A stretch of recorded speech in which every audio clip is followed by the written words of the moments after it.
Hello, hello, hello. And I am just that. I'm a son of the dirty South. Leon Francis, BlackBeard. Oh, the Confederate Confucius, the Southern. The There was a term that is escaping me right now that uh, Larry Elder sage. Yeah, the Southern sage.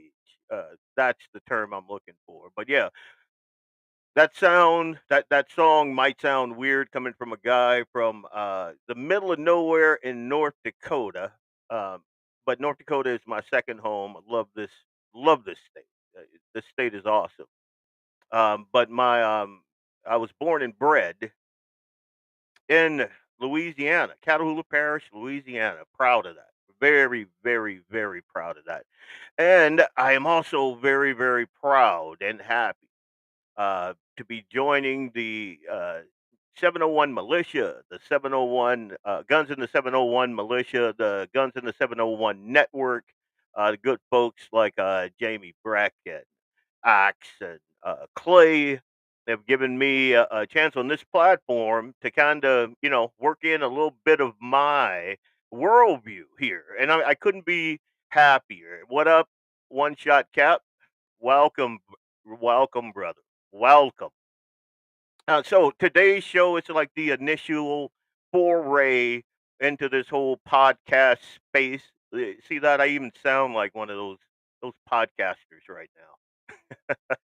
But so with this initial foray into this space, what I want to do, I'm integrating all of my social media so that I can upload content to the network, the Guns in the 701 network. I'm stoked about that. Me and Eli are going to have just tons of content for you guys. Good guys. I am a prepper.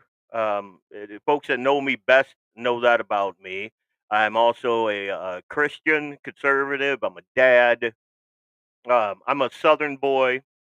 My mom's with Jesus. My daddy's right upstairs in the living room shaking his cane at the 7-year old who I love more than life. And we're going to talk a little bit about that. But on the show tonight, just to kind of unpack it a little bit in rapid fire style, we're going to start off with guns.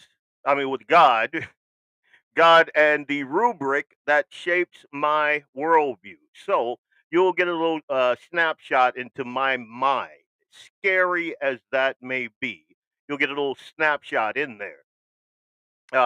Our second topic is going to be the fundamental issue with progressive thought.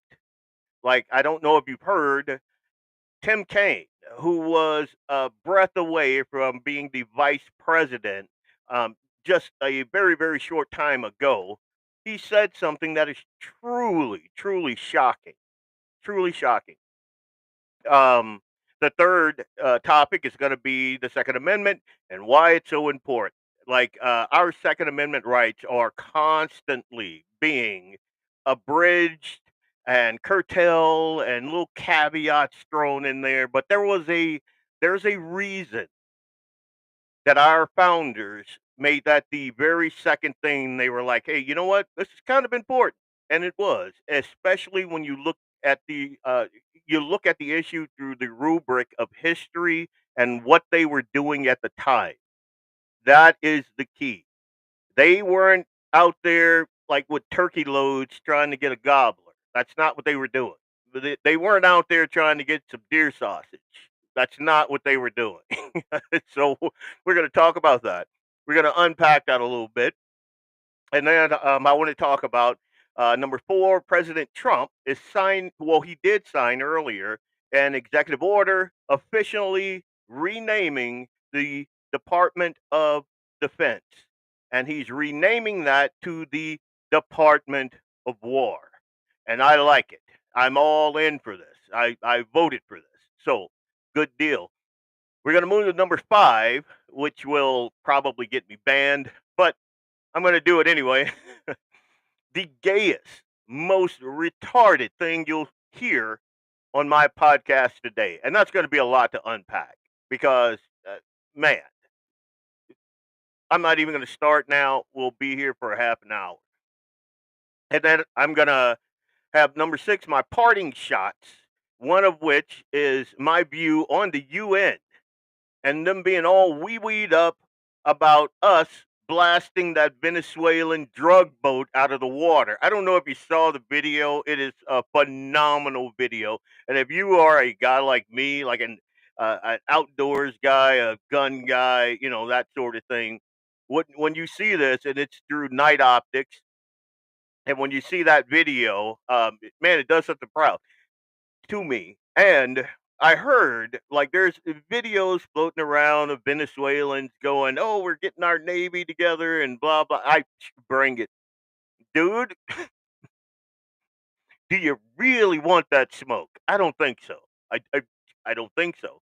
And then I also want to talk about RFK winning. He is winning for America. So we're going to have all those topics and more on the show today.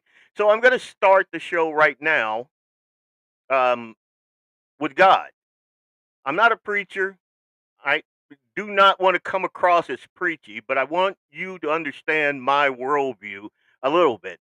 So, my worldview unpacked is I believe that God calls men to lead. He calls us to lead our households with love, strength, and sacrifice.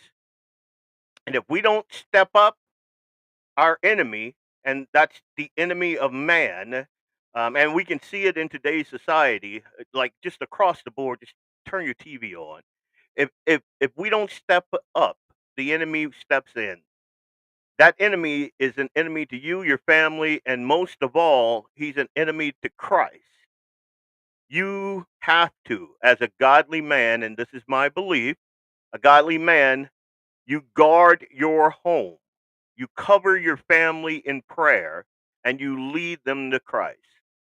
A godly man, in my worldview, is Christ forward. He guards and protects the culture that he's training his kids to operate in. Nobody's going to tell you that. But as a man, God has given you dominion over your kids, and you can't delegate that dominion to anyone. Not the schools, not the doctors, not the government, no one. You are the father, and you need to exercise your God given authority to bless, protect, and train up your kids. God didn't God didn't allow or want fathers. He didn't create us to sit on the sidelines. He gave us a throne of stewardship. The head of every man is Christ. The head of the wife is her husband. That's 1 Corinthians 11:3. And dominion means you answer to God for all the souls under your care, all of them. Meaning it's your head on the chopping block if you don't do what you're supposed to do. As I said before, the schools won't save them, doctors won't shield them, the state will not bless them. If you hand your kids over to the state, you hand them to Babylon. And Babylon always devours its young. So you got to stand up as a father. You got to guard your sons and your daughters. You need to bless them in the word, protect them with your life, because one day you will stand before the Lord and give account. And no bureaucrat, no teacher, no doctor will answer in your place. Every crown is borrowed until it's laid at the foot of the Lamb. Now, culture will tell you that we as Christian men are no different from any other man. That is a lie. Godly men are the solution. Beta males is the cultural crisis we currently find ourselves in. And if you are the father of a boy or boys, God has doubly blessed you, even though they're going to give you gray hairs. I guarantee you that. But you got to rise to that challenge. Boys were designed by their creator to be doers. And it's through that rubric, that experience, that adventure, that their masculinity is forged, their identities are fostered, and they become young men. It's through this action, not merely mental gymnastics, that the muscles of faith are strengthened and the muscles of patriotism are forged. You will be the guy your boy most models in his life as his future self. So make him a warrior. Make him a warrior for Christ. Make him a warrior for the culture. Make him a warrior for America. And that's the only way we get back to those scrappy little guys with their muskets standing up to King George and saying, "Hey, no more. We're done with that." So that's my spiel on my worldview. That's what I believe. And so everything that you hear from me is coming out of that rubric right there. I believe that God put me on this earth to create God fearing kids and a God fearing warrior in my sons. So that's where we end with that. Now, second point, and you're gonna have to forgive me. I'm kind of new to this operating system, this GUI as us nerds call it. Oh, and I'm an IT guy. I'm a network guy, so I'm one of those nerds. When I tell some folks that, they don't believe it, but yeah, that's what I am. I'm a nerd, but I do other stuff. Anyway, my number 2 point, my number 1 point was that just kind of unpacking that worldview for you guys so you understand where I'm coming from. My number 2 point is the fundamental issue with progressive thought. Now, given my worldview that I just kind of unpacked for you guys, you can imagine when I'm thinking about liberals and their worldview, which to me just seems like demonic, in my humble opinion. And just to kind of sidetrack on that for just a second, like my dad, lifelong Democrat. That's like it's a thing. Um, but now he lives here with me. So I have, like, I don't know if you saw the reel that I did earlier, in the middle of my living room, and a very prominent spot. I have a life-size version of the Constitution and all of the accompanying documents. And so that's what sits in my house. And my dad and I, we talk regularly about like the state of the culture, the state of religion in our country, in the world. How do we move forward? Or we talk about race relations. We talk about pretty much everything. Things that I haven't done with him for in a very long time. But him coming to live with us is a blessing. It's a blessing because I got to unpack my father, the man. But the more, like, we had this one discussion, and he was like, Republicans this, Republicans that, until I kind of woosawed, whew, and I just told him, I want you to look at a couple of things. And I just start pulling things up, um, the Democrat platform, some things that prominent Democrats say, the whole tranny thing, the rainbow jihad thing. My dad he could not believe it.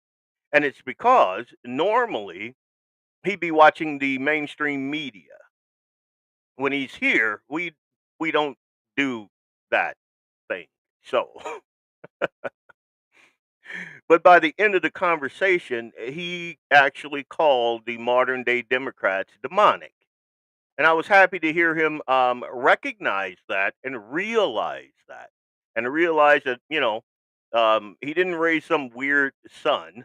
No, my views are a reflection of his views. I just had my blinders taken off at a very, very young age, and I have never been back to that plantation, as the Candace Owens and the Brandon Tatums would tell you. Anyway, let's go back. Fundamental issue with progressive thought. Tim Kain, this guy, said, and I'm going to play the audio. It's remarkable. I mean, it's simply remarkable. I'm going to play you what he said right now. Here we go. I'm going to back that up a bit.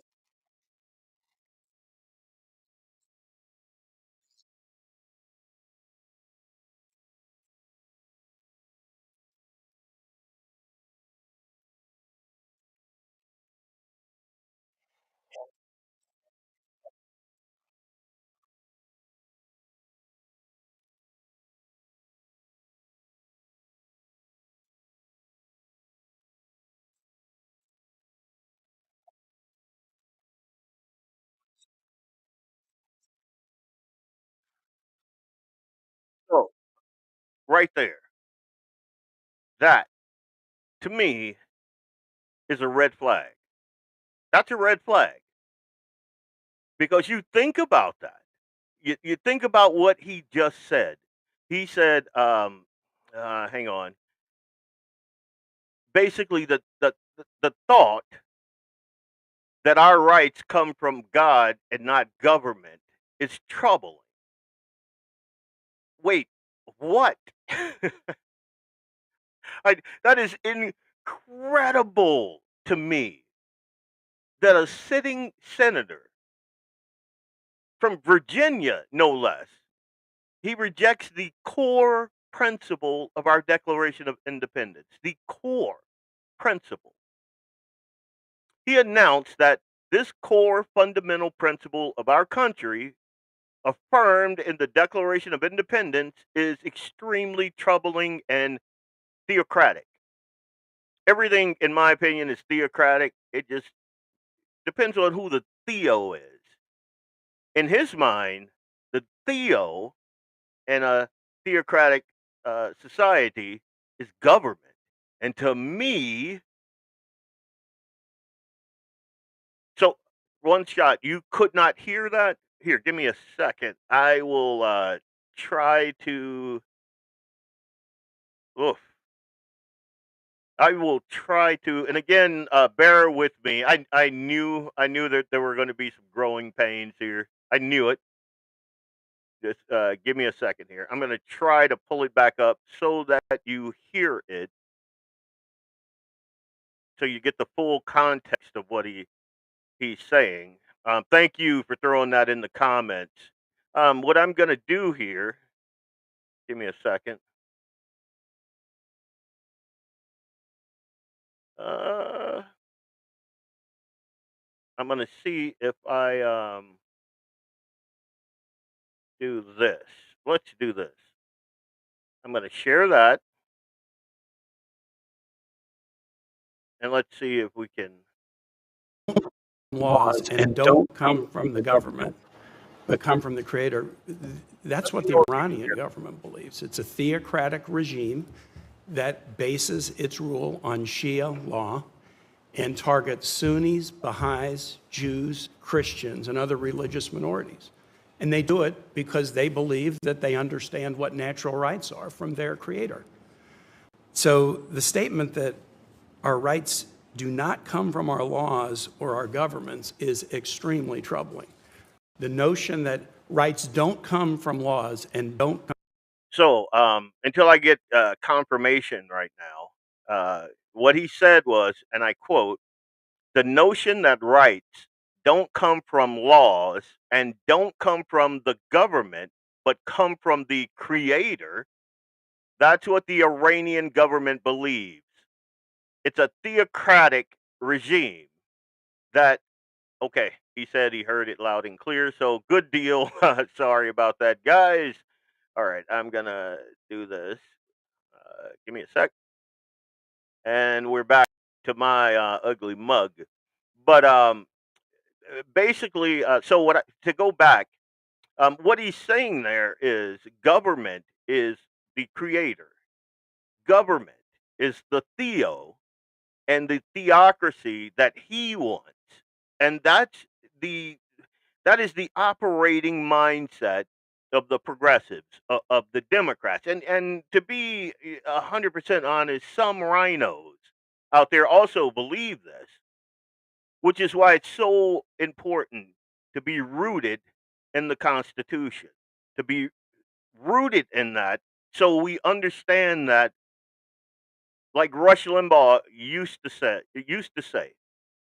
he said that his talent was on loan by God or from God. I forget exactly how he phrased that, but that's what this is.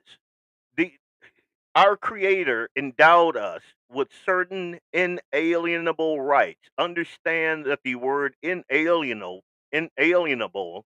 means cannot be taken from you, even in death.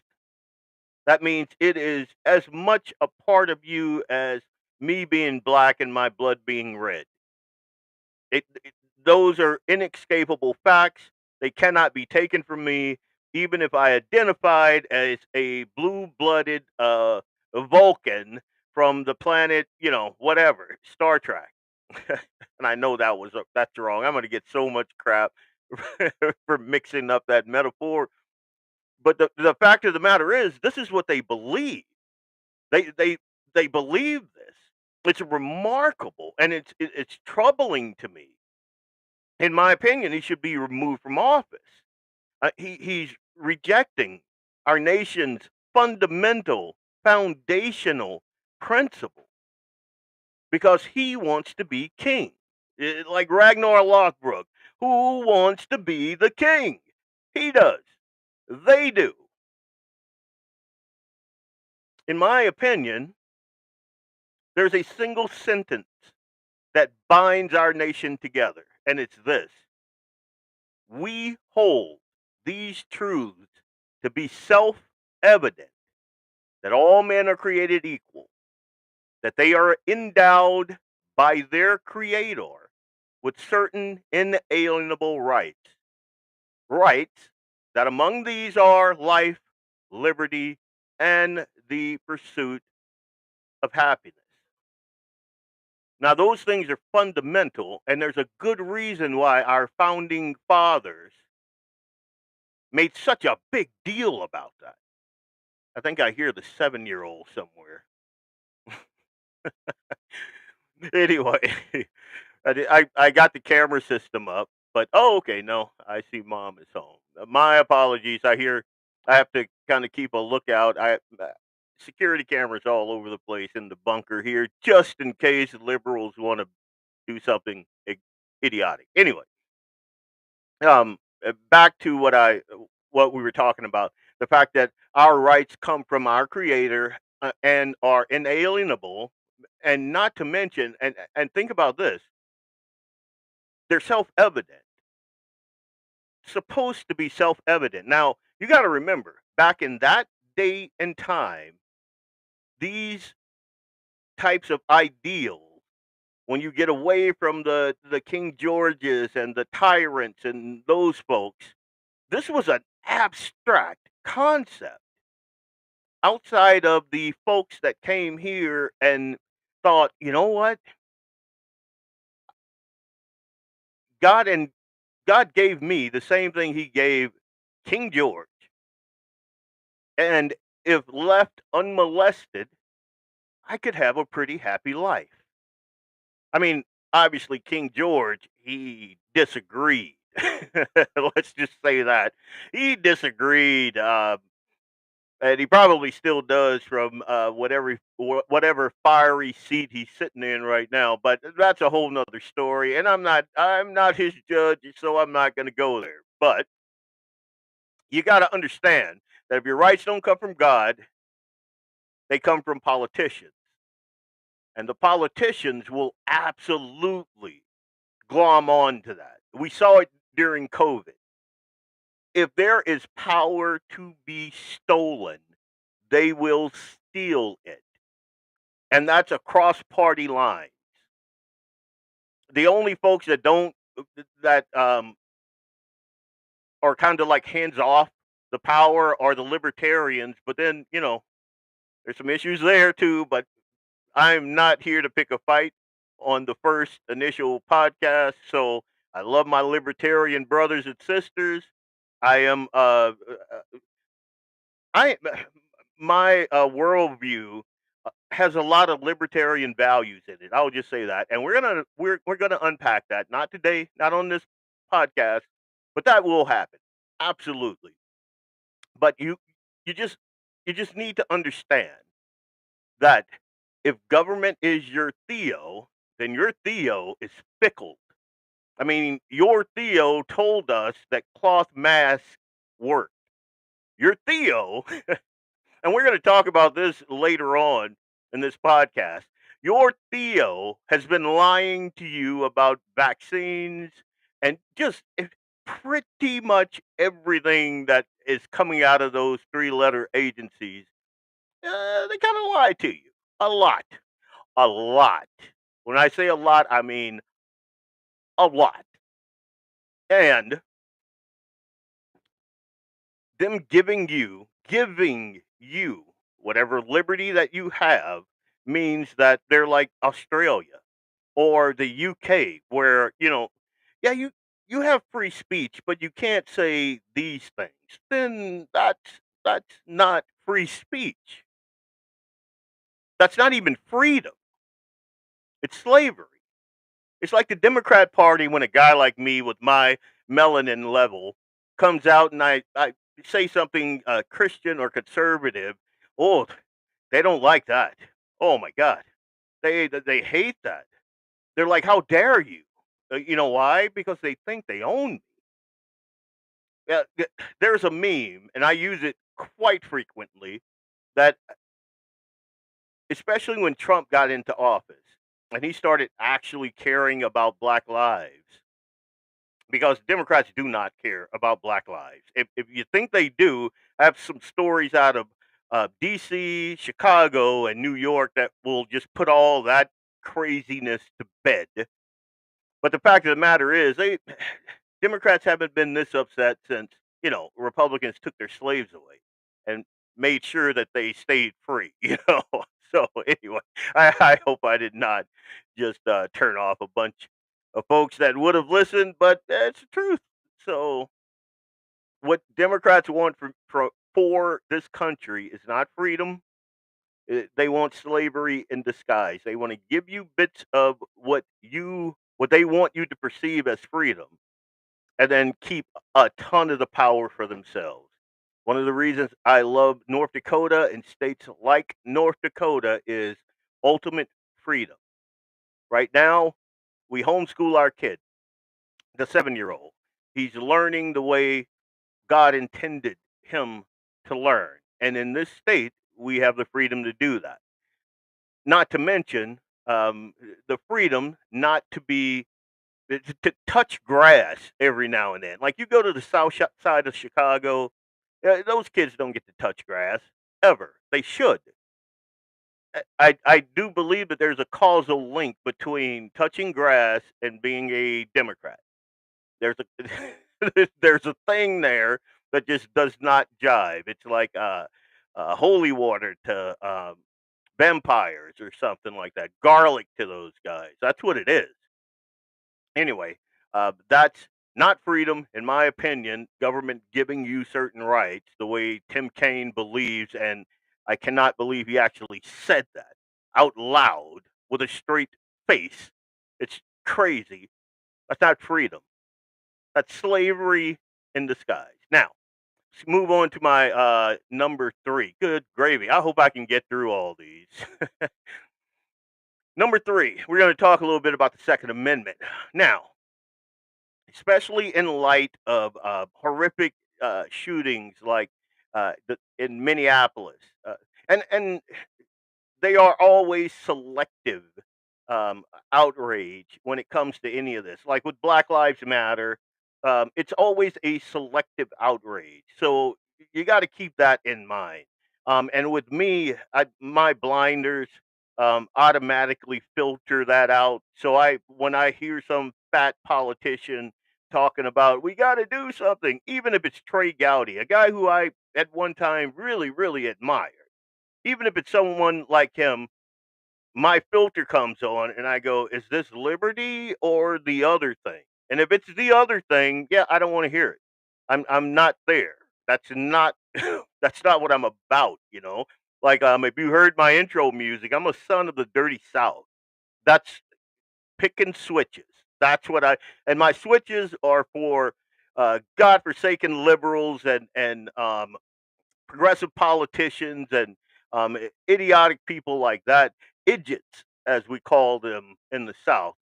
Anyway, Second Amendment, very, very crucial to a free society because it protects the individual right to keep and bear arms, and that right is essential for self-defense and a safeguard against potential government tyranny. Now, not only and we kind of touched on this. It's the only right that our founders saw the need to put do not touch. Can't be touched. Well, actually, they said shall not be infringed, but that's what they meant. Hands off to government. And again, walk back just a bit. You have to understand that our founders, when they created these founding documents, what they were doing was they were restricting government, not restricting the individual. They were restricting what government can do to you, to the individual. That's the whole thing. In a nutshell, they're like, well, we gotta have some government. But what we need to do is restrain it. And I would argue it has not been restrained in quite some time. I am happy to see what's going on now with folks like RFK in there, with folks like Trump in there, and Pete Hegseth, and I'm happy to Elon with the Doge. I'm happy to see that there are some measures of restraint being put back on government, but it is a behemoth, a leviathan. It is massive now. Our founding fathers would have found this just crazy, the amount of power that the limited government that they gave us has right now.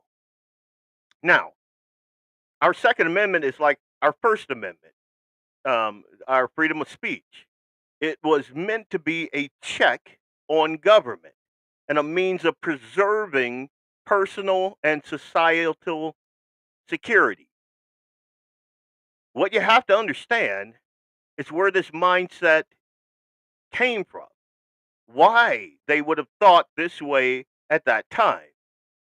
So if you look back historically, the right to bear arms was rooted in the American colonists and their experience with the British crown, where they disarmed them.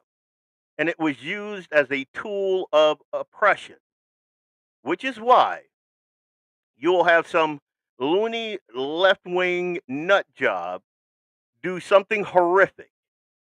And everybody talks about gun control because gun control isn't for that loony guy. They're happy that that loony guy did the loony thing that he did. I mean, we all know Rahm Emanuel's famous, never let a good tragedy go to waste. And I believe that when thing because it's selective, because again, if you are a black kid on the south side of Chicago any given weekend, things are getting shot up and you don't have Pasaki and Kain and what's her name, Pocahontas, Elizabeth Warren and Bernie Sanders and AOC. You don't have any of those guys going, my God, we got to do something about this because it's been happening my entire lifetime, and no one has done a thing about it except now Trump is attempting to, and we're going to talk about that later. Hopefully, I don't talk too much and we don't get to it because I really want to get to that. But anyway, our Second Amendment is a guarantee that we continue to preserve personal and societal security. The right to bear arms historically is considered important to a free society because it protects the individual right to keep and bear arms, and it is essential for self defense and a safeguard against potential government tyranny. It is the only right, like we discussed before, that includes the words shall not be infringed. Shall not be infringed. Our framers, they were influenced by the anti federalist concerns, and they sought to ensure that citizens could maintain arms to resist potential federal overreach. That's it, in a nutshell. So the next time you hear, oh, we have to weigh the safety of our children, my kid's safe. I the safety of our children against a right that our founders enshrined, and then put a double stamp on shall not be infringed. The next time these guys want to infringe just a little bit to protect the children, remember that a lot of those guys are also anti-life. They are pro-aborts. They don't talk about the lives of the kids that are lost every weekend in Chicago, or in South Central LA, or in New Orleans, or pick any urban um, blue led Democrat city and see how much they actually care about children or black lives or minorities or anyone. They don't. They use, and that's all they do. You gotta you gotta stand strong in that. And I know a ton of people. Again, Trey Gowdy, he was paying lip service and homage to the anti-gun people. One other thing I'd say on this is modern jurisprudence. U.S. Supreme Court affirmed that the Second Amendment protects an individual right to possess firearms for self-defense, and not just the collective right of a state militia, because they also threw that in there. They're like, oh, they said no, no. Back then, the militia was me, you, Jamie, and a couple of the Sons of Liberty getting together to defend North Dakota. That's what a militia was. It wasn't a standing army. They were fighting against a standing army. They didn't have one. It was a bunch of scrappy rebels that stood up to the power structure of the time and fought for their liberty. And that's what the Supreme Court has ruled on. Landmark case, Columbia versus Heller, that's 2008, and McDonald versus the City of Chicago, 2010, which extended the right to both federal and state levels. In 2022, New York State Rifle and Pistol Association versus Bruin further reinforced this by requiring that gun regulations be consistent with the nation's historical tradition of firearm regulation. So, make no mistake, the ability of citizens to possess firearms is crucial for personal protection and maintaining liberty. It is something that plays a central role in the American understanding of individual rights and the balance of power between government and the people. Us being the people, government being the oh, Leviathan. I apologize for that. Wow, what is going on? All right, let's move on. Number 4. And before I get too far, um, you guys, I don't have like all of the commercials and all of that, but please support the sponsors of this podcast and Guns in the 701, the 701 Militia, all those guys. Support them. so we can. Well, one of the things that just irks me, and I mean, it just cheeses my absolute hominy grits. And I'm just gonna say this, be very brief about it. The fact that someone like Rob Port could have the number one podcast in North Dakota, that does something very, very weird to me. And we have to be better. I'm just going to say that. And we can't be better if we don't support our sponsors and we don't get our voices amplified in that way. So please, please support the sponsorship of shows like this, Guns of the 701, Clay, Jamie, all those folks, so we can keep bringing you good content to combat the left and the imbecilic rantings of a Rob Port, who is godless. And I'm not saying that as a smear. He just is. He's an atheist. So there you go. I'm gonna drop that because I don't want I don't want to turn away anyone. So, but that, my 2 cents on that, grit cheese, and I'm telling you right now. Anyway, number 4, President Trump signed the executive order officially renaming the Department of Defense to the Department of War. I voted for this. I Pete Hegseth and those guys, absolutely phenomenal. Those guys. So I'm gonna play this clip here. Give me 1 second. We're gonna do that.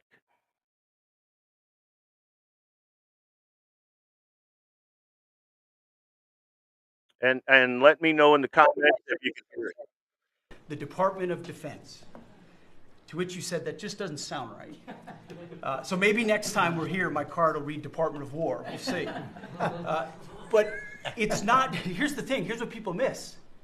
It's not just about words. It's about the warrior ethos. It's about what the department is supposed to do. George Washington started the Department of War because he wanted us to win our wars. Our founders didn't want endless foreign entanglements. They didn't want endless contingencies and deployments. They wanted an empowered military that was, the handcuffs were taken off to fight to win. Started my sentence. Yep. And I agree 100%. This is what I voted for. This is what, sorry about that. This is what I voted for. I voted for strong leadership, strong men, Gulf of Mexico, Gulf of America type strength. I like it. And Trump done. This is what winning looks like, in my humble opinion. It's this thing right here, and that's not the end of it. Like Trump is a disruptor type person, and he's like a once in a lifetime type of dude. This guy, and in my lifetime, probably the most consequential political figure of my lifetime, and probably in yours. As a matter of fact, I mean, you think about it, it's what he's been able to accomplish is truly remarkable. The fact of the matter is, it's like I said before. Um, when we talk about issues like George Floyd and the whole Black Lives Matter movement, which was not a movement at all. It was all orchestrated. A couple of folks got rich. It was basically run by 3 homosexual women that took millions, billions of dollars and just didn't do a single thing to help any black lives. And then you get Trump, who comes in. What do you got to lose? Is what he said. And then he actually cares about the crime and the loss of life in these liberal run urban centers.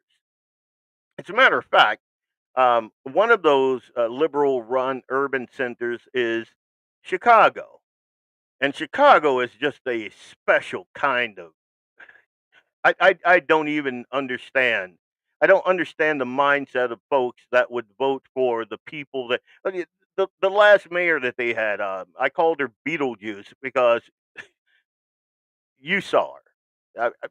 You saw her, but you keep voting for these people, and these people mean you no good. I learned that at a very, very early age.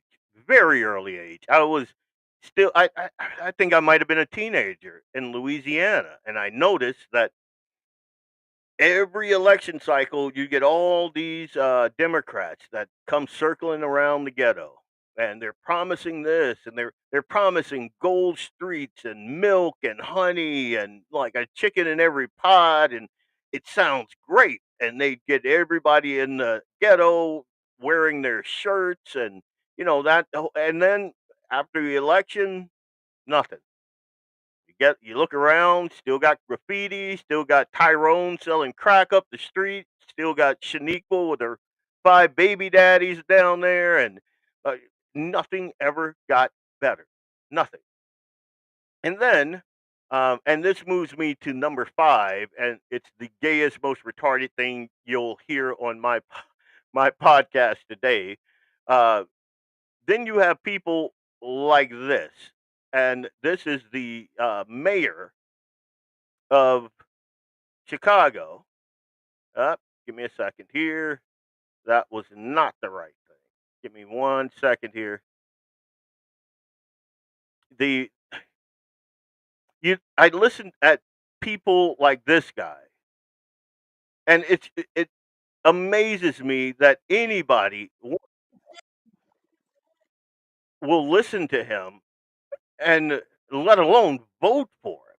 I mean, this guy he's nuts. 1 second, and I will have that right now. Are you prepared to defend this land that was built by slaves, a land that was built by indigenous people, a land that is built by workers? Are you prepared to defend this land? The people united will always prevail.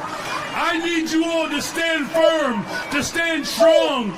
If this president decides to continue to break this Constitution, are you prepared to? Yeah, that's enough of that idiot. I can't. I'm sorry. I can't do that. Couple of things about that, and there's a reason why this is the gayest, most retarded thing you'll hear on my podcast today. And one, Chicago was not built by slaves. It wasn't built by indigenous people. It was founded in the 1830s as part of the Free State of Illinois. Slavery was banned in 1787 by the Northwest Ordinance.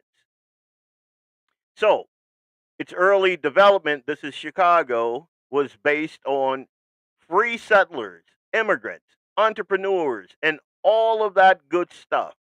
It was not built by slaves, but it was founded by a free black man named Jean Baptiste Pont du Salut. See what I did that? Here, one shot, I know. Man, I know, man. And I'm sorry I'm not getting all the comments. That will come with me using this platform more, trying to get all the comments to come in from all the different platforms. So just bear with us. We're going to iron all this out. So, again, uh, Chicago was founded by a black dude, a free black man named Baptiste Pont, and I said that whole thing. In 1779, during the American Revolution, as a matter of fact, he was arrested by the British on suspicion of being an American patriot sympathizer. So, not only was he black, he was a patriot. Think about that. That is unbelievable. And then this idiot is standing here and he's going, Chicago, built by slaves and built by indigenous people. No, no, that's not true. None of that. Um, Gene, I'm just going to call him Gene because to go through that whole thing again is just, that's crazy. He's recorded as living at the mouth of the Chicago River in a trader's journal of early 1790. By then, he had established an extensive and prosperous trading settlement and would later became the city of Chicago. I'm so tired of mayors like this idiot. The gayest, most retarded thing you'll hear on my podcast today is that idiot. Always with the race baiting. Think about that. He's a fraud. He's delusional. The founder of Chicago was a free black man, but he can't stand there and say that. think about how proud the black folks in Chicago would be if they knew that. But no, this low IQ grifter, he's got to grift. He's got to throw that race card out. I'm beginning to believe that only criminals and Chicago politicians want to keep the crime, because he's saying this because Trump is threatening to come in and do to Chicago's South Side what he did to DC. Basically clean it up and make it not the crime-ridden liberal cesspool that it is because of people like that guy. It's Trump wants to, as a matter of fact, today he's planning on sending 300 ICE agents to Chicago to battle the sanctuary policies. Like, mainstream media won't tell you this, but tons of Chicago residents are PO'd. They're pissed off that all of these migrants were basically bused, shipped, flown into Chicago. Some of their after school programs had to be shut down in order to house these people. And tons of people are pissed off about it. Tons of black people are mad about it. Mad, livid about it. And Trump wants to clean that up. I'm gonna play this clip. Bear with me for 2 seconds here.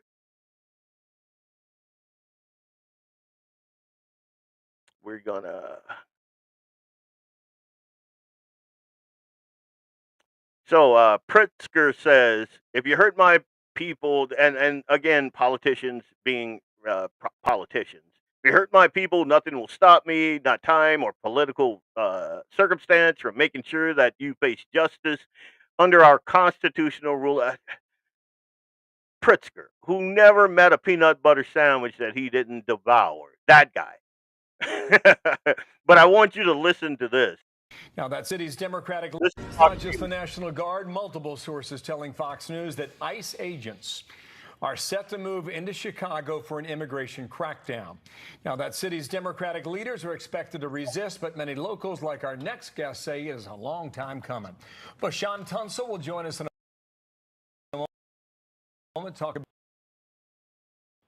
about the resident sentiments in a moment. They're in Chicago. But first, the senior correspondent Mike Tobin, who's got... And, Bill, we know that some federal staff is already at the Great Lakes Naval Base north of Chicago. And Illinois Senators Tammy Duck and Dick Durbin are demanding that the Secretary of the Navy provide them with some information for how that base is going to be used.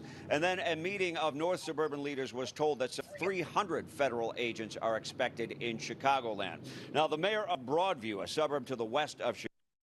Now,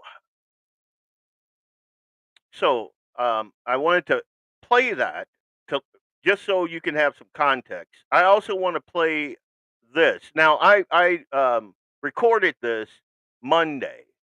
So over the Labor Day weekend, 54 people were shot. 7 folks lost their lives in one weekend, the Labor Day weekend. You didn't have folks on TV crying about it. You didn't have politicians pulling out their hair because of the loss of life. You didn't have any of that because they couldn't capitalize on that. They couldn't capitalize on it. So I recorded this. I am going to move to this. Give me 1 second here. Just wanted to make you guys 1 second.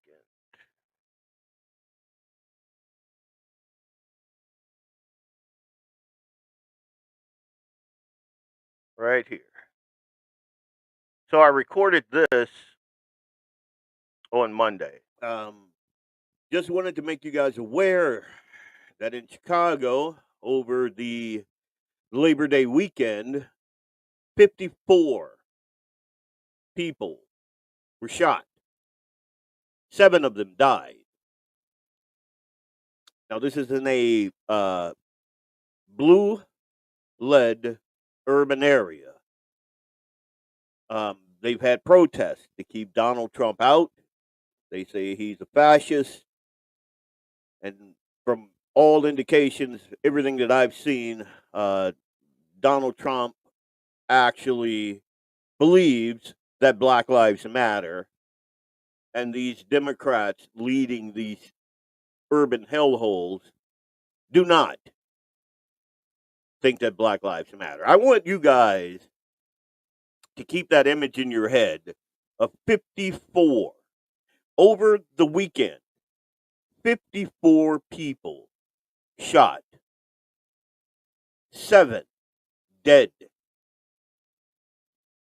And I want to know, outside of me and my social media and a couple other guys, has the mainstream media come out?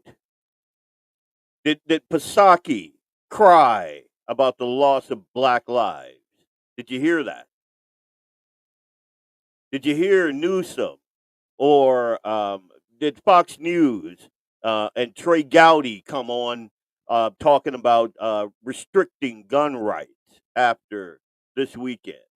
Let me know. Drop them in my comments. I want you guys to listen. I want everyone who clicks on this video to picture themselves at their kids' high school football game, gun-free zone. I mean, it's a football game, so it's a gun-free zone. I want you to picture yourself at that gun-free zone when this happens. In Chicago, everybody gotta get down. Everybody gotta get down because they shoot. Everybody down. Man, chill out. This is a football game. These kids are running. Oh my God. They shooting. We can't have no fun in Chicago, man. No fun, man. So think about that. I want you to think about that. Think about you. We're in North Dakota, so I'm just. But picture it's South Dakota. Picture, Montana, Minnesota, anywhere. You're with your homie. You're at the football game for your kid, gun-free zone because it's a football game, school football game. Your son is out there. He's the cornerback. Your homie's boy is the quarterback. They're making one hell of a play, and then all of a sudden, gunfire just erupts. Like no rhyme, no reason. Kids running off the field. Kids getting down. Parents just terrified. This is a gun-free zone. This is a Democrat-led hellscape, is what it is. And I know, like Pritzker came out and Newsom came out, and they were all like, well, actually, in the most crime and violent crime, gun crimes, comes out of red states.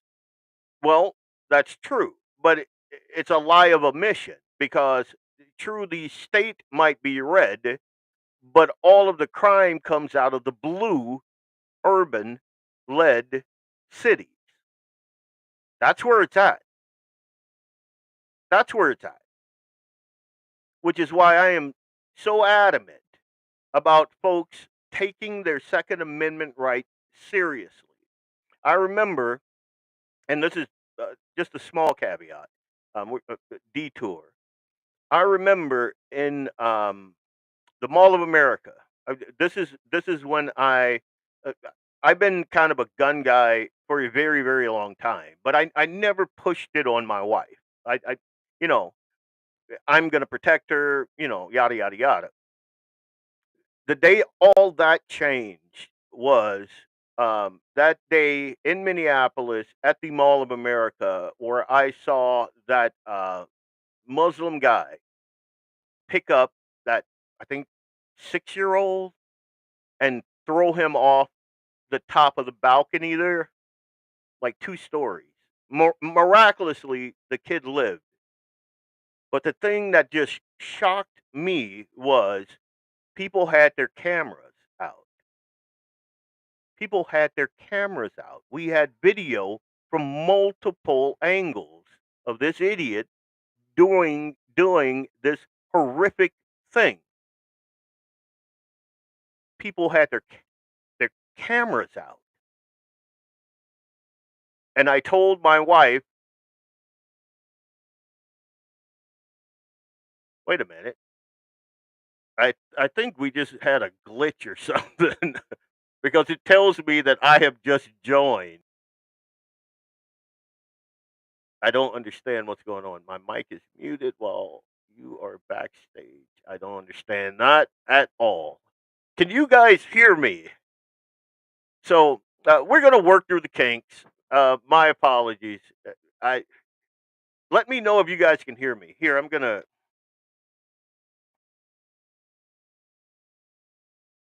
might have to do a short recess here. I need to know if you guys can hear me. If I'm live here or is something weird going on. Um, but in case you can still hear me, I remember that day telling my wife she has to be armed anywhere she goes, everywhere she goes, especially if she has Eli with her. Okay, gotcha. I impressed upon my wife, and I showed her the video. It just mind blowing that folks could stand around and allow. Again, had I been there, and I'm armed everywhere I go. Had I been there, I would have sent him to his demon god, which is what I expect would happen if any of my friends had been there. They wouldn't have pulled out their phones. The guy would have got aerated. But in the off chance that I am not there, I want my wife to be cogent enough, trained enough that if someone puts their hands on my 7-year old, or even if she just sees something like that happen, she's not going to allow that child to come to harm. And that's what you need. The reason why these folks in Chicago are all getting down and they're terrified, and these idiots, these thugs, are so comfortable rolling through a school football game and shooting up the place is they it's a gun free zone. No one there is going to be armed, and so it's just basically shooting fish in a barrel. The spray and pray types, they would think twice about that if they knew, well, I don't know, Eli's dad is there and a bunch of Eli's dad's friends are there. And if we go, and we might not come out of this thing in one piece, you know? And that's one of the reasons why I believe that the Second Amendment is so crucial, so important. And any restrictions on your Second Amendment rights, like if you are in a state that is not a shall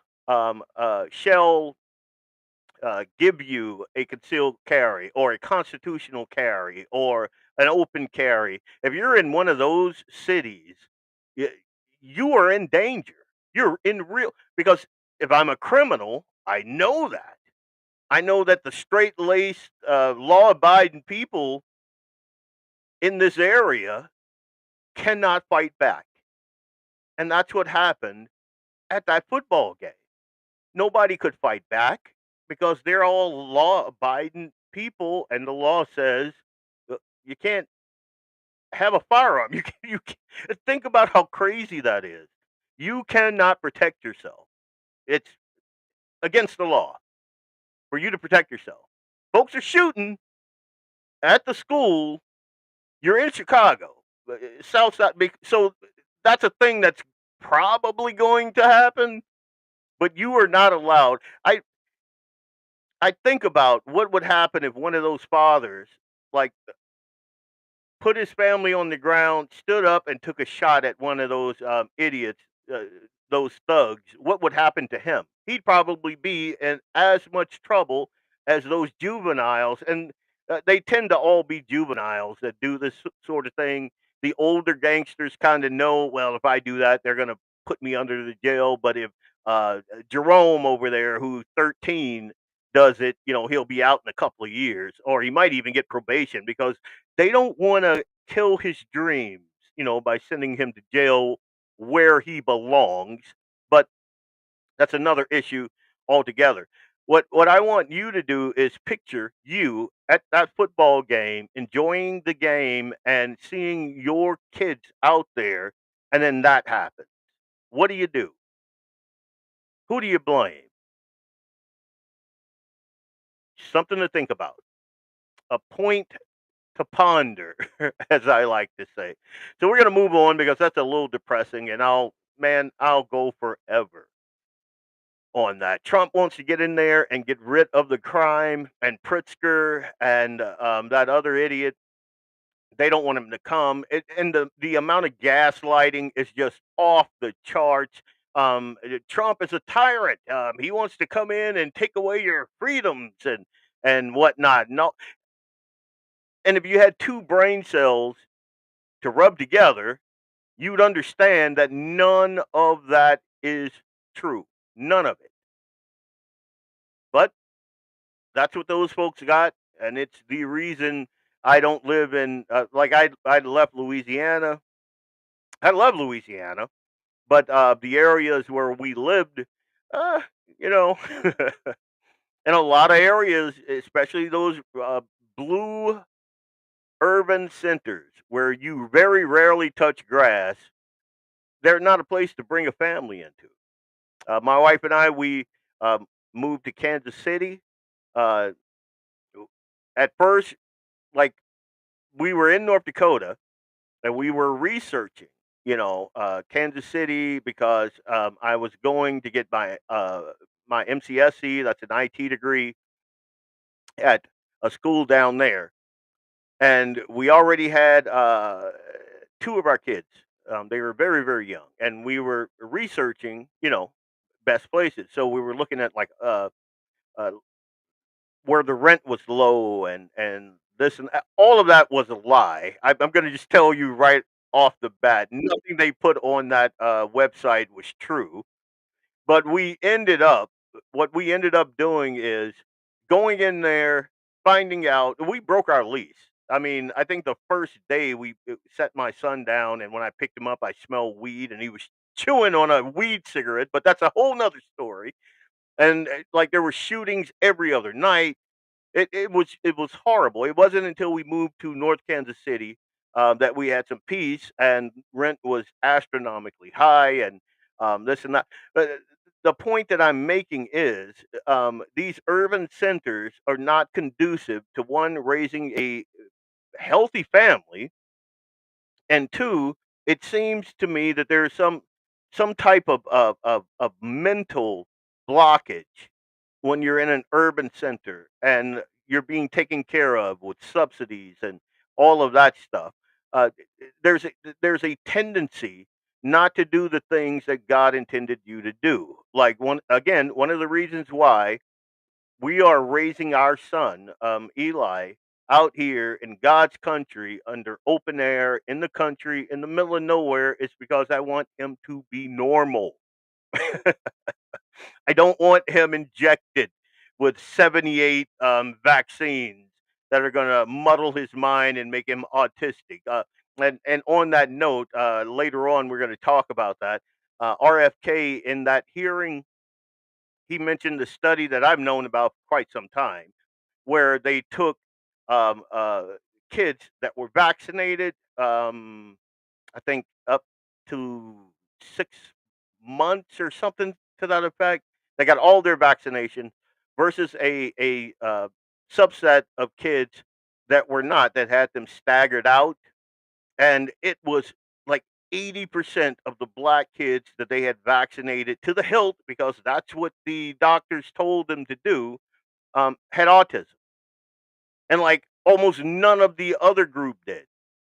There's something there, and I'm glad that folks like RFK is finally. My mom was one of those people that did not believe in vaccines, and she side eye every time we went for a wellness check, and they asked her that, and she's like, "Nope," and she had to get all that garbage for it. But where I grew up, a lot of black parents did not trust the government. I don't know when that changed, but obviously it did, and there you go. Anyway, so I'm gonna move on to a couple of my parting shots. This one I love. It's funny.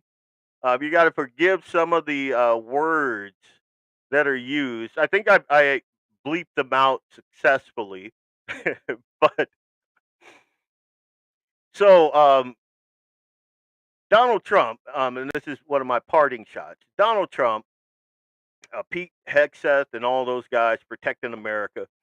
Uh, we got like all these drugs coming into our country, and nobody seems to be able to do anything about it until now. Same thing with the crime, the life that people are going to get shot, and all of this stuff. It, but it's not. We don't have what these folks are telling people, or showing people anyway, is we don't have to live like this. And so what Trump is doing is like a multi-prong approach. One of those prongs is stopping the drugs before they get here. And so you got this boat laden with drugs, and it's in international waters, and we blow it out of the sky.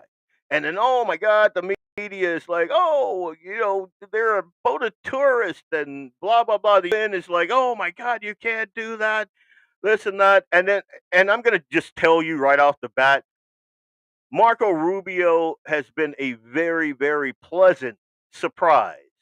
I haven't always been a Rubio fan, but since he's been in this capacity, I love the dude. He, like, the blinders are off, the filter is off. He says what he means, and his masculine energy is way up here, way up here. And so this is coupled with Marco Rubio and a reporter asking him about how he feels about the UN. So bear with me. Give me a second here. I love this thing. It's pretty funny. And here we go. Says they're not involved in the UN. I don't care what the UN Yep. says. The UN doesn't know what they're talking about. Got all that. Somehow Venezuela's not involved in the drug trade because the UN says they're not involved in the UN. I don't care what the UN says. The UN doesn't know what they're talking about. UN, you have a problem with that? You know what you should do? You should sanction me. Sanction me with your army. Oh, wait a minute. You don't have an army. I guess that means you need to shut the up. That's what I do if I don't have no army. I would shut up. Shut the All right. So that was Marco Rubio answering a idiotic question from the idiotic media about the UN not liking the fact that Donald Trump blew that druggie's boat out of the water. And oh no, Brian, you're all good. You're all good. And that was superimposed with Dave Chappelle back in the day. And they're saying something about the UN doesn't agree with, well, and Dave Chappelle has the right answer here. He's like, and so what? We fund the UN. Without America, the UN would just fall apart. And I am all for Donald Trump going in there, kicking them out of New York, shutting down the building, pulling all of our funds out of there because I think it's all being wasted. I think all of it is. I think that the UN is involved in some very, very nefarious things. They're like a kingpin. I mean, you want drugs, you want child prostitution, you want slave trade. Just go to the UN because it's all represented there. That being said, Marco Rubio, I mean, how great is that? How awesome is that? That is peak masculinity traits right there, brother. That is just phenomenal. And like I said, I haven't always been a Marco Rubio fan, but I'm becoming one. I've seen way too many press briefings where he just has a um, I don't want to say don't give a ish, attitude because clearly he does, but he is so had it with the dumbassery of the media. Yeah, he's done with it. He's over it. He's got a Trump-esque attitude about him. He's like, yeah, so they're selling drugs. They're trying to get them here. We stopped them. That's it. I don't care what the UN has to say about it. He sounds, and I don't know if you guys have picked up on this because I have. I have picked up on this. I hear him speaking, and I hear Al Pacino in The Godfather. You pick up on that because I do. Like just the way he came off, and that's every single press conference. All of them were hostile because it's the United States, the press corps. So all of those guys are imbecilic idiots, as we say in the South. They forgot to leave their crazy at the front door when they came in. Like my mom used to say, "Hide your crazy, baby. We got company coming over." They didn't get that talking to by their moms, so they come in there with their just asinine questions and their craziness. And I'm happy to see it getting shut down left and right by folks like Marco Rubio. Now, my next one, and this is all peak masculinity. The next thing I want to talk about, last one, last parting shot that is Secretary Kennedy, RFK. Now, when he first came out, and he threw his hat in the ring, and I think it was Nicole Shanahan, who I've also grown to admire. She turned her life to God. She's a Christian now. Um, but she has a show like on the Blaze or somewhere, and she's talking about Christianity, and she recently had a article about what goes on at the Burning Man. That crazy left wing, just demonic celebration out there, where somebody actually died and they found him in a pool of blood, but that's a whole nother issue. So when he first came out with Nicole Shanahan as his VP and all of that, I'm like, what is this crazy guy? And I can't understand anything he's saying. But then the more he spoke, like I'm not 100% like some of his policy, um, some of his thoughts on policies and freedom and liberty. I'm not there. But what this guy has done to HHS and our health department and the whole vaccine thing. Like this guy was out there talking, censored though he was, talking about the COVID vaccine, which is not a vaccine. I want to make that clear. I don't believe it's a vaccine. And he said as much when Pocahontas, Elizabeth Warren, uh, tried to say, but you promised that the COVID vaccine, blah, blah, blah. And he didn't say that. What he said was, um, he is not just going to pull all vaccinations. They're going to be studied. If they're effective, great. If not, we're going to talk about it. And the COVID shot is not a vaccination. It doesn't have those indicators. And he basically said that. But he said so much. Like I very rarely listen to any of these congressional hearings and things because it's mainly showboating. That's what it is. And no, I'm in this camp. If these congressional hearings don't end with people swinging from very tall trees and very short ropes, I'm not interested.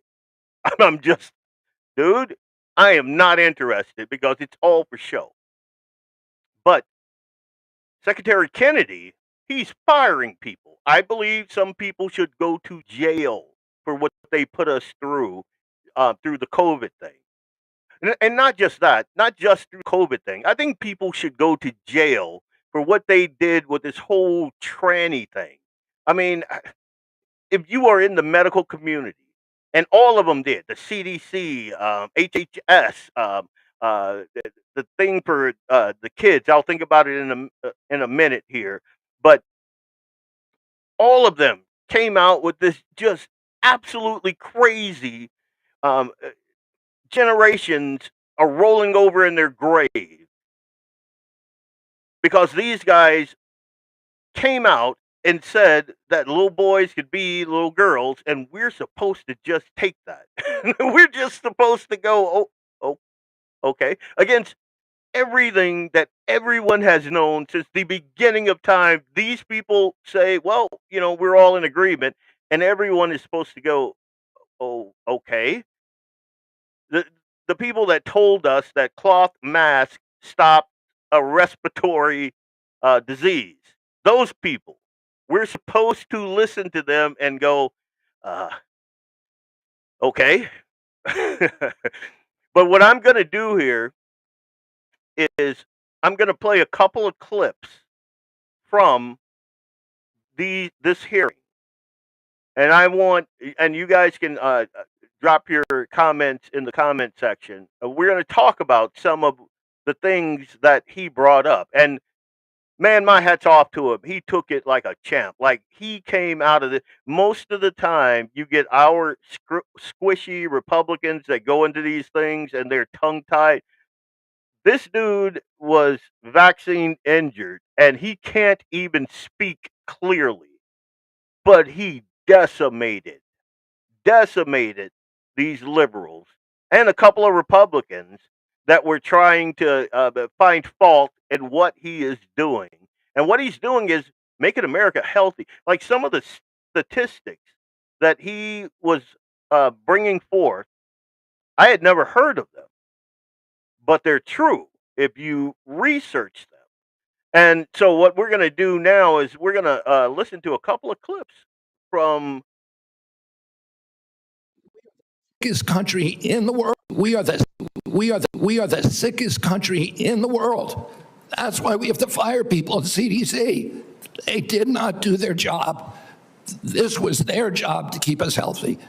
Thank you, and Mr. I need to fire some of those people to make sure this doesn't happen again. We are the 100%. Did you hear what he said?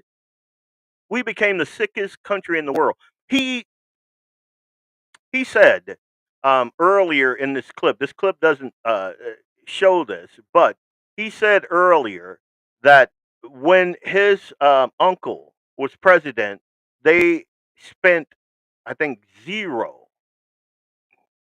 on preventable diseases and things like that. And now it's like 80 some odd percent that we're spending, like an astronomical amount that we're spending on preventable diseases and diseases that basically America has contracted in this short America.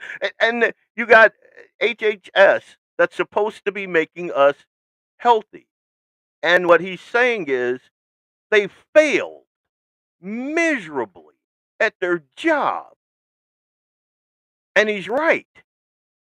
our kids are fat. Like there are statistics showing how few of our kids, I think almost 8 out of 10 could not pass the military fitness test. That's insane to me. That's insane. Because if that's the case, how are we going to fight if something were to happen? I mean, you're going to have the old guys like me. Like I did the Pete and Bobby challenge. And I did it. Um, 2 days later, I couldn't lift my arms. I'm just gonna, but I knocked it out. I knocked it out in 6 minutes. The limit is 10 minutes. I did it in 6. They were shooting for 5. Neither one of them got 5, and they're a lot fitter than I am. Pete Hexeth and Bobby Kennedy, just muscles out of the wazoo. But I did it in 6. But what he's saying is 7 out of 10 or 8 out of 10 of our kids can't complete the military readiness. They That's a problem. I mean, that's a problem. Here, I'm going to play another small clip of JFK. We were lied to about everything. We were lied to about natural immunity. We were lied to about, we were told again and again the vaccines would prevent transmission, they'd prevent infection. It wasn't true. They knew it from the start it wasn't true because that's what the animal studies and the clinical trials showed. We were told that there was science behind cloth masks. The CDC allowed the teachers union to write the order closing our schools, which hurt working people all over the country, and then pretend it was science-based. We were lied to about it. 100% right. It is JFK, RFK, the entire, like you watched the entire hearing. It was all like this. He's laying out the facts. And if you were looking at your social media or the mainstream media, they're calling him a nut job. They're saying he's a danger to America and all of the and I'll tell you this, I'm so jaded. The second I hear danger to our democracy or danger to our healthcare, I'm interested. I want to know what that guy said because what that guy said is probably the right thing, and the people gaslighting me are wrong. But here, I'm going to play this clip. Everything. We were lied to about. Wrong one. Sorry, folks. There are 2 hepatitis vaccines, and one of them had a safety study that lasted for 4 days on 143 kids for a product that's going to be given to 76 million kids. Yeah. The risk profile prior to the introduction of the vaccine, the risk of a baby dying from hepatitis B was 1 in 7 million. That means you need to give 7 million hepatitis B vaccines to prevent 1 death. If you're going to give 7 million, so there are 2 hepatitis vaccines, and one of them had a safe. That is insane. Like what the mainstream media and the Leviathan would have you believe pass as science in their estimation is anything science. The things RFK is bringing to light, seriously, in generations past, there would be tar, feathers, rails, ropes, and trees. Like none of this is okay. Like nothing he laid out there that our government has been doing in the way of healthcare is okay. None of it. Like he is firing everyone. And again, I believe people should swing for what they have done to this country after a fair hearing, of course. And all the data is out there and all, but especially Mr. The Science, Fauci. Yeah, has anybody seen that guy? As a matter of fact, now that I'm thinking about it, has anybody seen Fauci? Because I used to, you couldn't go anywhere. You couldn't go 2 feet without seeing that ugly mug somewhere talking. He's the science, don't you know? Where's that guy? When that guy is for what he did to this country. Here's another clip of Bobby here. We have to acknowledge that there was a cause. We acknowledge that there was a benefit. We can't quantify either one because of the data chaos at CDC. And that's all I'm saying. And they think I'm being evasive because I won't make a kind of a statement that's almost religious in nature. Did it save 1 million lives? Well, there's no data to support that. There may be data, you know, there's no study, that there's modeling studies, there's faulty data. I'm not going to sign on to something if I can't do it to a scientific certainty. It doesn't mean that I'm, you know, anti-vax. It just means I'm pro-science. And then this is him, and this is the last one I'm going to play. But this is him responding to Elizabeth Warren, who said that he promised he was going to recommend products for which there is, well, he promised that he wasn't going to take the COVID vaccinations off the market or something to that effect, which was not what he said, but he set her straight here in this clip. I never promised that I was going to recommend products for which there is no indication. When you said... And I know you've taken $855,000 from pharmaceutical companies, Senator. Did you hear that? I never, well, Elizabeth Warren is telling him, and you got to understand that these people, they're not smart. They just are not. We've been tricked into believing that these politicians are smart. Now, you got Bobby here with all the facts, with all the data, with all the statistics. Again, and maybe you're not a weird guy like me.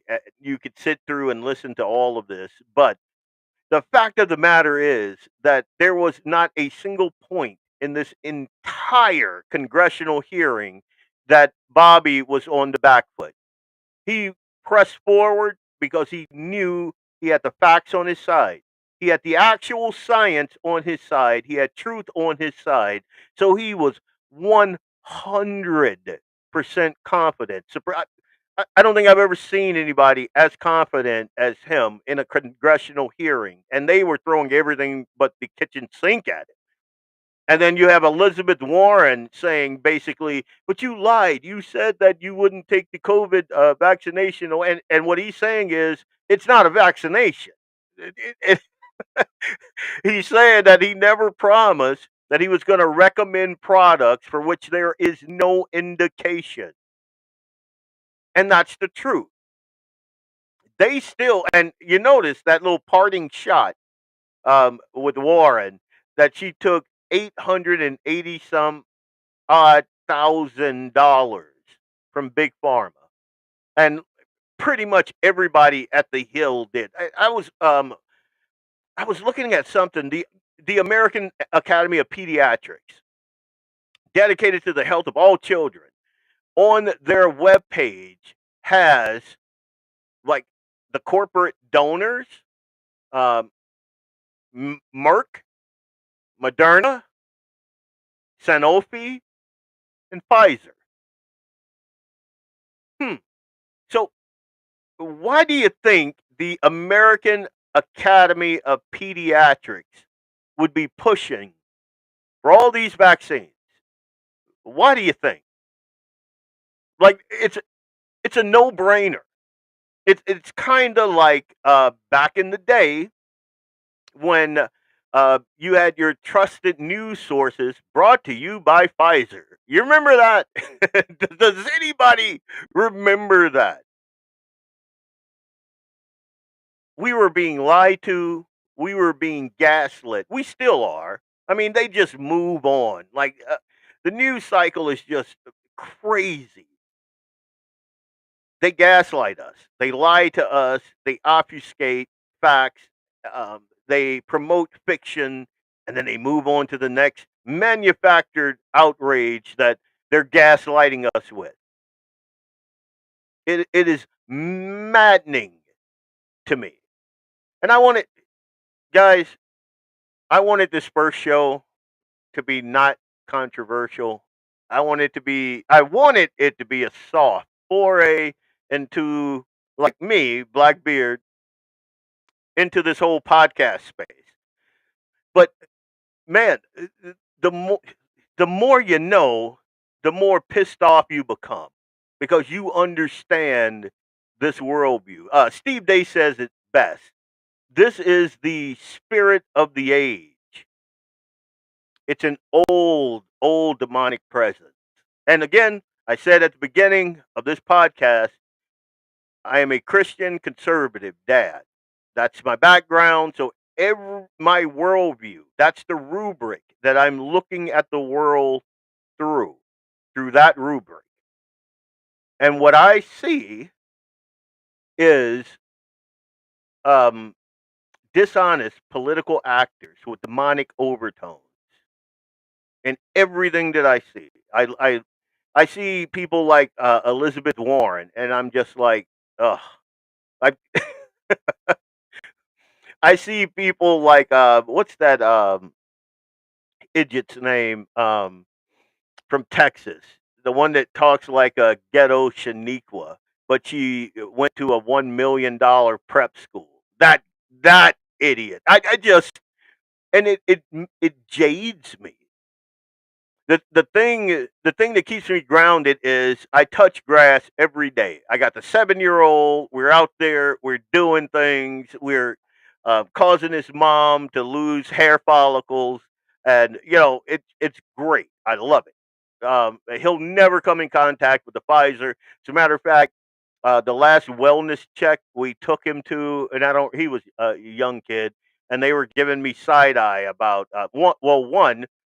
We went in. We're not wearing masks, and like the little girly man nurse there said, "Well, if you're not going to wear a mask, that means I got to get suited up and blah blah blah." And I'm like, "All right, go right ahead, Crockett. You're right, Brian." Oh, hey, Lynette. Good gravy. I am like just missing all of these folks. I'm so sorry. Doug, Lynette, Brian. I think Clay is on here. Um, nice. They ain't looking for him. Yeah, yeah. So many drugs made by Pfizer. Yeah. Did you know that in other countries it's illegal for them to like break into the soccer game or FIFA? Brought to you by Pfizer. That it's illegal, and there's a good reason why. you know, they're promoting things like Moderna. They had never brought a successful drug to market before the COVID vaccination. Never. They've been rejected. Their R&D, tons of money. I think somewhere up close to billions of dollars. All of these drugs that never made it to the market because they were all garbage. But they got the COVID one right. That's what you're supposed to believe. You're supposed to believe that this company, who is garbage on everything else, got this one right. Nope. Brought to you by Pfizer. Brought to you by Merck. Anyway, the 7-year-old, he's not getting any of this garbage. That he's going to have natural immunity. The thing that they told us was not a thing, but has been a thing since the beginning of time. He's going to develop that because he's outside, he's in nature. He's not going to need asthma medicine. He's not going to be allergic to peanuts and tree nuts or any of that stuff because he touches grass. That's why. I think, and Lynette, I hope that you are correct. Lynette says, I think U.S. is one. Oh, hang on. I think U.S. and one other nation allows advertising. RFK Jr. said he was going to get rid of those. Man, that would be awesome. I love the fact that he probably said this 50 times, but like someone would ask a stupid question. He would answer that very stupid question with facts and science, and he would say, and this is why I'm firing everybody here. And then you're like, yes, this is what I voted for. I voted for this. This level of testosterone, this level of testicular fortitude is what I voted for. Like, he must have said it 50 times. Like, he'd give his answer and he goes, and that's why I'm firing everybody, because all of them misled us and blah, blah, blah, and this and that. And I'm like, yes, that's what I want. That's what I want. Again, going back to the way we're raising Eli is all natural. Kid eats farm raised eggs, milk. He's out there rolling in the mud with Bo. I mean, we have to kind of watch him with that because him and Bo get pretty wild. They tend to act like brothers, and I had to tell Eli basically, you can't act like a dog around him because dogs nip, and you don't have like the skin and the fur, and then Eli gets mad, and then it's a whole thing. But the fact of the matter is, Eli's day, Lynette, and Eli plays with a big stinky. My dog Bo don't stink. Come on now. But the fact of the matter is, uh, Eli, when he wakes up in the morning, he has God in front of him. We say prayer every night to take him to sleep. We pray every day when he wakes up. When he comes downstairs, he has we have the prayer plates there. He passes the Constitution. We talk about that. He passes several firearms. We talk about that. He sits down. We eat breakfast together.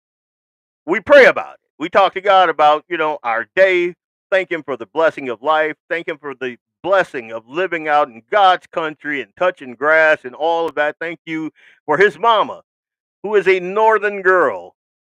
Learn how to make grits like it ain't nobody business. Like, they have this thing on the market, this seasoning called Slap Your Mama. My wife's grits will make you slap your mama. I'm just saying, a shout out to Nicole Francis. You did that thing, girl. It's the greatest thing. But anyway, you got me thinking about grits now. But Eli's day is kind of crafted around that. We have a Christian warrior prayer on the fridge, and what that thing does is it's a creed. Like, you're going to be the best warrior for Christ. You're going to listen to your mom and your dad because they're shaping you basically to be a fearless warrior for Christ and basically make society better. And it's his responsibility to go through his day with Christ in front of him and basically listening and doing all the things and that sort of thing. As a matter of fact, on one of these podcasts, I'll bring it up and I'll read it. It's a really cool thing. But his day is centered around that. Like, and again, I'm no saint. Anybody that knows me understands that. Um, don't talk to Jamie. He embellishes things. So there you go with that. But the one thing I do know is the more you keep Christ in front of you, the less likely you are to do stupid things and fall for stupid things. So that is our entire worldview as we raise the 7-year old. And hopefully he grows up and he's one of those warriors on the wall that protects the rights of your kids, your grandkids, and many other kids, and then he continues it on. I talk about this often, when I talk about and I talk a lot about men. I love godly women though, but I'm not a woman, so that's how that thing rolls. But I talk about godly men and our duties to be protectors and defenders and that sort of thing, and that if we want this country to be the country that is described in that, like in my reel today, that huge constitution that I have in a prominent place in my home that's backlit with all the accompanying articles and all of that, and a Bible on the side. If we want our country, after we're dead and gone, to remain the ideals that are enshrined in that document, we got to raise our boys not to be what we've seen for the last 8 years. We have to raise them differently. And one of the things when my wife and I were discussing her being a stay-at-home mom, her homeschooling Eli, the one thing that never even entered into our mind was um, the financial part of it, because we figured that even if we took a huge financial hit, Eli is worth that. He is. America is worth. North Dakota is worth that. The boy that we are raising, the girl that he marries, is worth that. Our grandkids are worth that. And so it was not an issue. And I believe that if more people had that mindset, when it, like, so many people see their kid as just, I don't know, a kid. So he has to go to school. He has to go through these social institutions because you want him to be normal, right? I don't want Eli to be normal. If today's normal is the normal that you're talking about, I don't. I'm sorry. To me, that's craziness. I look at I, whenever I have to go into like Fargo or Walmart, even Shields now, some of these places, and I see these boys and they're broken. They're broken. You see them. They have the different colored hair. They're overweight. They have like little man boobs. It's and your heart hurts for them because you know what they were designed to be, and society is breaking them. That will never happen to my son. If I have anything to say about it, not willingly anyway. I mean, it's going to be a fight. But Eli's a good kid. He's a boy, so he's not a good kid. He's not a like sit on his P's and Q's. The other day we're sitting down to eat, and this is my fault. I tend to, especially if it's good and it's meat, my knife and fork kind of go away, and I just kind of pull things apart with my hands and just kind of shove them in my face hole. And we noticed that Eli had started doing that, and we're like, "Oh my God, we can't take this kid anywhere now." But I also know that while he's doing that, all of God's natural antioxidants and things like that are going right into his body because his fingers are dirty and that whole thing. But we raise our kid with the future in mind, not what society's future would have him be. I want him to be what God dictated him to be: a protector, a defender, a follower of Christ, a head of household, and a defender of the culture at large. And the culture at large is a is a very big concept. Like if you go back in the day when our founding documents were being dreamt up, it was God forward. Don't listen to the liberals. The folks at your school, just kind of turn them off right now.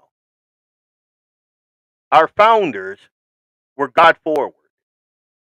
It's the reason why the Theo in their mind was the actual Theo, was God. It's the reason that they did not make the Theo government. They restrained government. And you remember when we talked about this earlier in this podcast, like what's his name? Tim Kain, senator from Virginia, when he's talking about how we're not a theocracy and government basically, yeah. When you talk about getting your rights from God, you're a theocracy like the Middle East and blah blah blah. That guy doesn't get it. And again, I'll say now what I said then.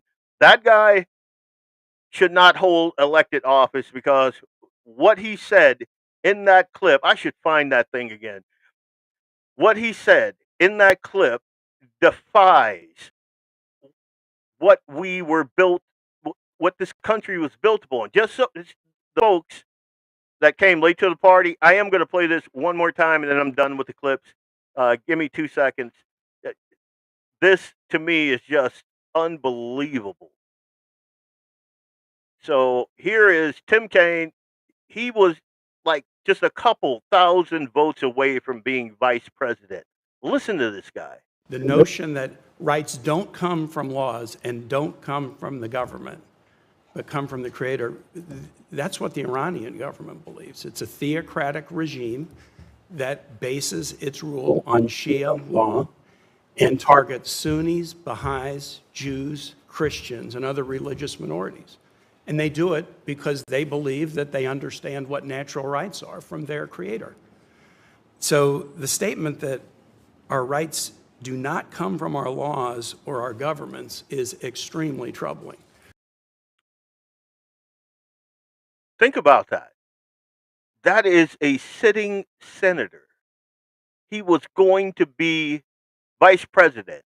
And he says the statement that our rights do not come from our laws or our government is extremely troubling. No.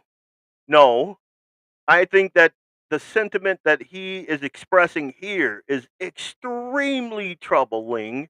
And as we discussed earlier, if our rights don't come from God and it comes from government, we're in trouble. Because that means we had no business going against King George because he was our Theo. That's what that means. If our rights come from government, we are still British subjects. If our rights come from government, that means government can take those rights when they need to. See the COVID fiasco. Think about that. They shut down schools. They shut down churches. They told you couldn't go certain places. Honorary people like me just, ignored them, and I went wherever I wanted to go. But then again, I'm not a weenie. But guys like this covet power. They want to be your Theo. They don't want you to be God first, Christian first. They want you to be Tim Kain first, government first. Then you ask fewer questions. Anyway, oh man, time just kind of flew by. And again, I tend to bloviate, so maybe it's a good fit. But Guns in the 701. I love these guys. I hope you guys, all of their sponsors, go out, support them so we can bring you more content. I'm going to do this every Friday. I'm going to be uploading reels of me and Eli doing like just crazy me and Eli things. Um, I'm a bow hunter, so we're going to have a lot of those. Like a lot of that content. I build firearms, so we're gonna have some of that. You see those two packs right there, and they have that little patch on them. We're gonna discuss those. I think in the next episode. Those are bug out bags, truck bags, bug in bags, bags that you just grab when you got to get out the door. Something happens. Like I said, I'm a prepper. We're going to talk about that.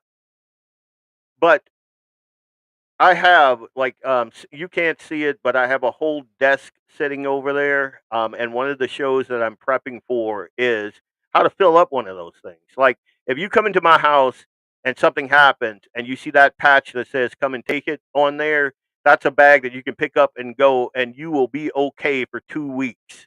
I guarantee it. You just grab that bag. If it has, now I have a couple dozen of them over there that are empty, and they don't have that patch on them. You see the patch, good to go. My wife knows that. Eli knows that. If you come to my house and you're a decent person, and you wouldn't come to my house if you were not, and you see that patch, it means that thing is ready to go. I'm going to show you what I put in there, and it is an unbelievable. Like I laid it out on my workbench back there. It goes all the way across. Like there's water in there. There's a full trauma kit in there. There's life straws in there. There are tabs in there. There's ammo in there. There's the primary and secondary weapon in there. Did I mention ammo? There are fixed blade knives in there. There are folding knives in there. There are ponchos, blankets, the whole all of them in those little packs right there. It's going to be phenomenal. It was awesome hanging out with you guys. Like I said, when I started this podcast, I think I was listening to Son of the Dirty South. That's me in a nutshell. I don't know how many Brantley Gilbert fans, but me and Eli routinely rock out with that thing because that's in my heart. That's what I am. I'm a Southern boy in the middle of North Dakota, and I think of North Dakota as my second home. I love this place up here. I absolutely love it. So we're gonna go out with a little Jason Aldean. It was awesome hanging out with you guys. Stay tuned for further content. Lynette, Brian, Dougie Fresh, as I like to call him, One Shot Cap, all you guys that I missed. Love that you hung out with me for 2 hours. Try that in a small town.